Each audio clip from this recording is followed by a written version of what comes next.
segala cara dilakukan angkatan bersenjata Rusia untuk memusnahkan pasukan lawannya.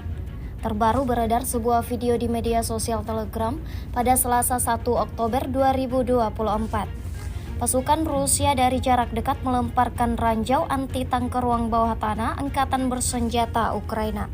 Tidak tanggung-tanggung, misi yang dijalankan militer Rusia itu berjalan sesuai dengan apa yang mereka harapkan. Ledakan dahsyat terjadi, posisi Ukraina hancur dan tidak tersisa apapun di sana. Sejak video ini beredar, belum ada tanggapan resmi dari pihak Kementerian Pertahanan Ukraina.